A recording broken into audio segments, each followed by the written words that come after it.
Halo semua, gimana kabar kalian hari ini? Semoga kalian selalu diberikan kesehatan yang tidak terbatas dan senantiasa selalu dianugerahkan rezeki yang sangat berlimpah. Pada kesempatan kali ini saya akan menceritakan sebuah kisah yang sempat menggemparkan banyak orang, termasuk menjadi bahan perbincangan hangat di berbagai media sosial. Peristiwa ini melibatkan dua orang oknum pegawai sipil di pemerintahan. Mereka mencoreng nama baik institusi terkait dengan tindakan yang dilakukan.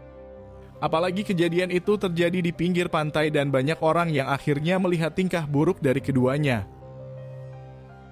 Kejadian ini pertama kali terbongkar lewat kesaksian dari salah satu warga di mana ia tidak sengaja melewati sebuah mobil yang sedang terparkir.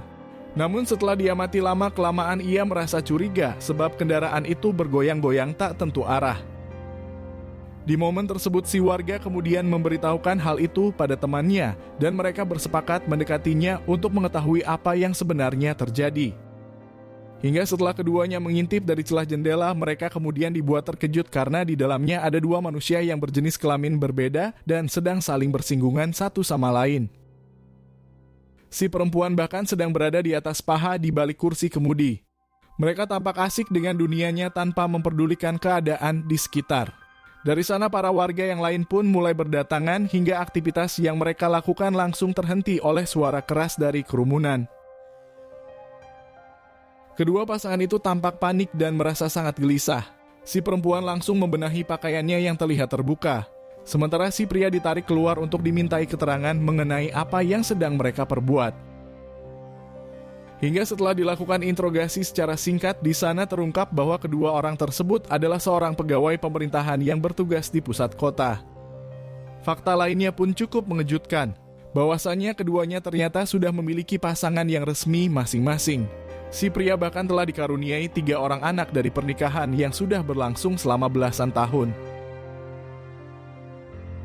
Lalu bagaimana kisah selengkapnya atas peristiwa tersebut? Di kesempatan ini saya akan membahasnya secara keseluruhan dan mengungkapkan beberapa fakta yang sebenarnya terjadi. Semoga dari sini kita semua dijauhkan dari segala hal yang buruk agar senantiasa kisah serupa tidak akan terulang kembali di hidup kita maupun keluarga terdekat kita. Si wanita yang dimaksud dalam cerita ini bernama samaran Intan Nuraini yang berusia sekitar 28 tahun. Ia bertempat tinggal di Pulau Bintan di Kecamatan Tanjung Pinang di Provinsi Kepulauan Riau. Menurut keterangan yang saya dapatkan, diketahui bahwa ibu muda tersebut ternyata adalah salah satu pegawai di sebuah pusat layanan kesehatan masyarakat. Ia bertugas sebagai pembantu para dokter dalam menangani pasien, serta terlibat langsung dalam berbagai tindakan medis. Intan Nuraini sudah mengabdikan diri bekerja di sana sejak usianya masih remaja. Ia dikenal sebagai sosok yang rajin dan memiliki dedikasi yang tinggi terhadap pekerjaannya. Dalam penuturan dari beberapa rekan kerjanya di sana, ia mengatakan bahwa sosok dari Intan adalah pribadi yang ceria serta orangnya mudah bergaul. Ia suka menyapa siapa saja dan aktif bersosialisasi dengan para warga di sekitar. Sikap yang ramah serta terbuka itu membuat banyak orang merasa cukup nyaman ketika berada di dekatnya. Perempuan yang terbilang masih muda itu telah menikah sejak 5 tahun yang lalu. Suaminya bekerja sebagai seorang buruh pabrik, dan hasil dari pernikahan tersebut keduanya telah dikaruniai buah hati yang lucu dan sangat menggemaskan. Selama ini rumah tangga dari Intan tampak baik-baik saja dari luar. Mereka tidak pernah terlibat pertengkaran ataupun masalah yang serius. Dalam beberapa postingan di media sosial, keduanya juga terlihat sebagai pasangan yang sangat harmonis. Akan tetapi sayangnya hal ini berbanding terbalik dengan kenyataan di beberapa bulan terakhir, di mana Intan Nuraini malah terlibat sebuah cinta yang terlarang dengan atasan di lingkungan tempat kerjanya. Ia tergoda bermain api dan mengkhianati janji suci pernikahannya, hingga pada akhirnya berbuat tindakan yang jauh melampaui batas yang seharusnya tetap dijaga. Pria yang dipacarinya ternyata sudah berkeluarga. Ia bahkan telah menikah selama belasan tahun lamanya, dan hasil dari rumah tangga itu sudah dikaruniai 3 orang anak, di mana salah satunya kini menginjak di usia yang sudah remaja. Permulaan dari hubungan terlarang itu terjadi ketika ada pertambahan jam kerja, aktivitas di puskesmas yang padat membuatnya jarang pulang ke rumah. Hingga biasanya ia akan menghabiskan waktu seharuan dari pagi sampai larut malam, dan rutinitas ini membuatnya seakan melupakan tugasnya sebagai seorang istri. Apalagi komunikasi dengan suaminya menjadi berkurang. Mereka hanya bertemu dalam beberapa jam pada kondisi yang sama-sama kelelahan. Tidak ada percakapan ataupun rutinitas yang biasa terjadi. Semuanya seakan hambar dan tidak sehangat seperti yang dulu. Sementara itu, kedekatan antara Intan dan Agus sebenarnya berawal dari hal-hal kecil yang sering mereka alami di tempat kerja. Sebagai atasan, Agus memang dikenal cukup perhatian pada bawahannya. Ia kerap memberikan arahan maupun membantu ketika Intan sedang kewalahan dalam menangani pasien. Pria itu bahkan tidak sungkan untuk turun langsung dalam beberapa tugas yang bukan kewajibannya. Dari situ komunikasi mereka pun jadi lebih mendalam, awalnya hanya sebatas koordinasi seputaran urusan kerja, namun lama-lama mulai merambah ke obrolan pribadi. Intan yang saat itu merasa jenuh dengan rutinitas rumah tangga, tanpa disadari mulai menikmati perhatian yang diberikan oleh Agus. Ia merasa dihargai, didengarkan, dan diajak bicara dengan cara yang menyenangkan. Sementara suaminya di rumah sibuk bekerja dan jarang punya waktu untuk berbagi cerita. Perbedaan suasana itu membuat Intan perlahan merasa lebih nyaman ketika berada di lingkungan kerja, terutama saat bersama Agus. Hari demi hari interaksi mereka makin sering terjadi.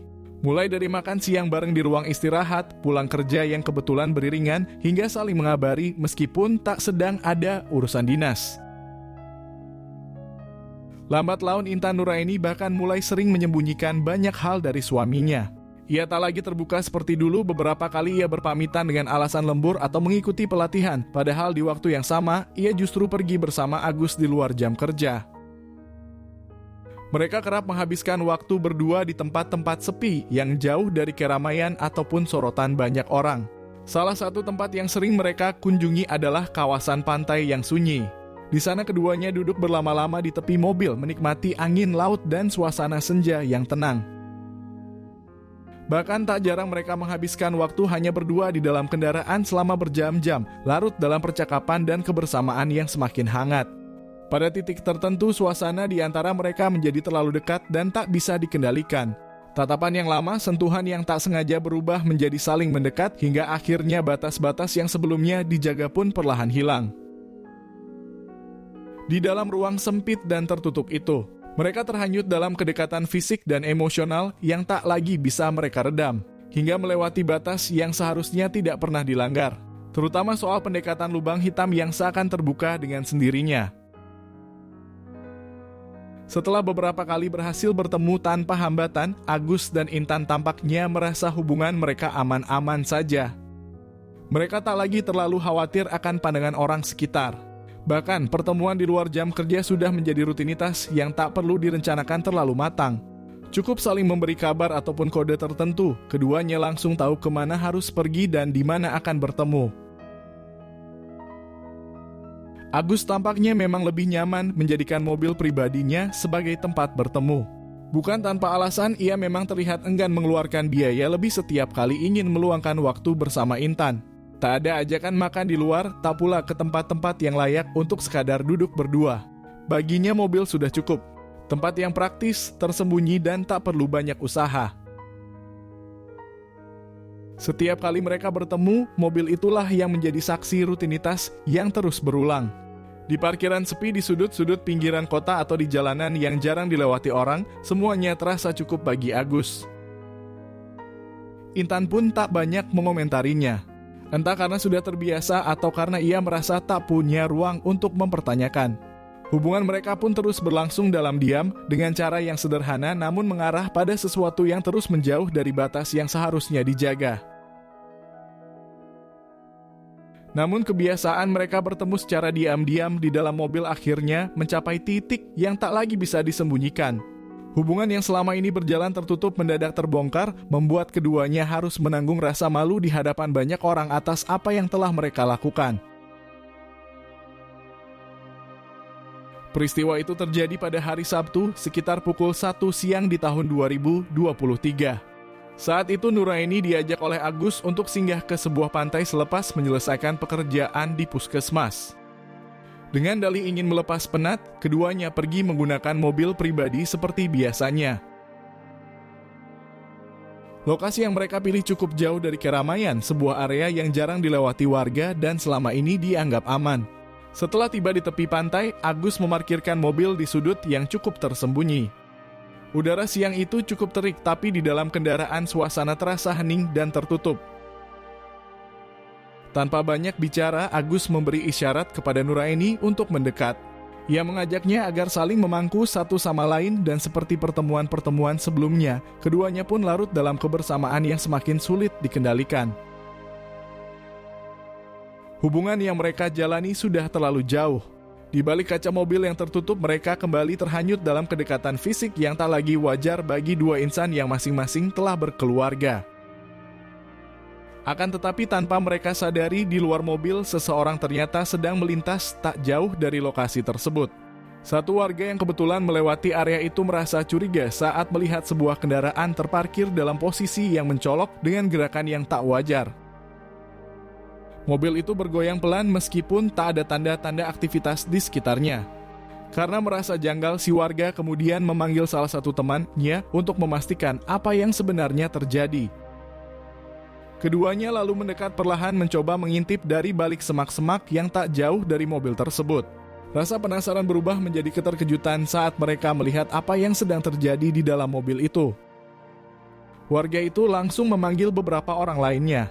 Dan tak butuh waktu lama, suasana di sekitar pantai yang tadinya sunyi berubah menjadi riuh.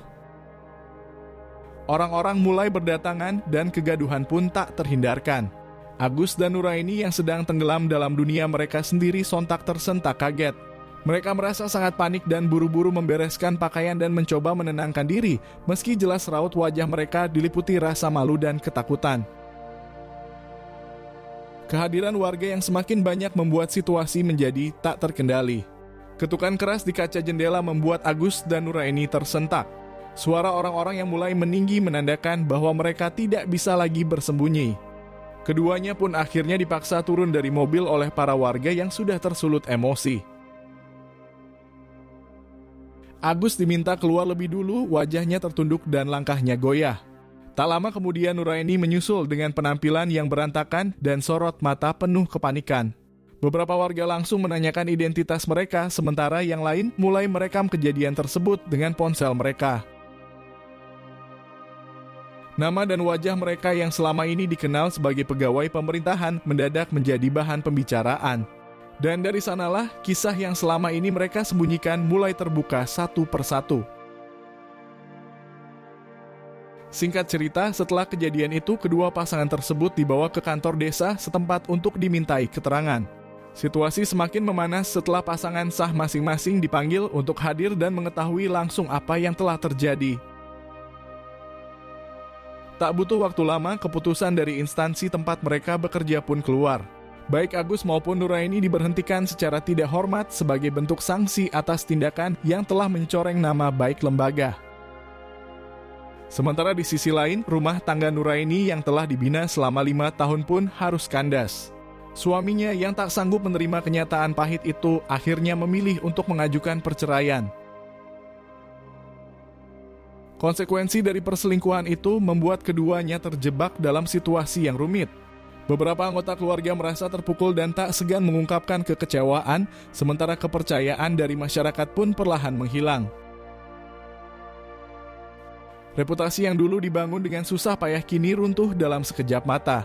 Dan hidup yang mereka jalani setelahnya tak lagi tenang karena dipenuhi keraguan, penyesalan, dan tekanan sosial yang muncul akibat pilihan untuk mengkhianati pasangan hanya demi kepuasan sesaat.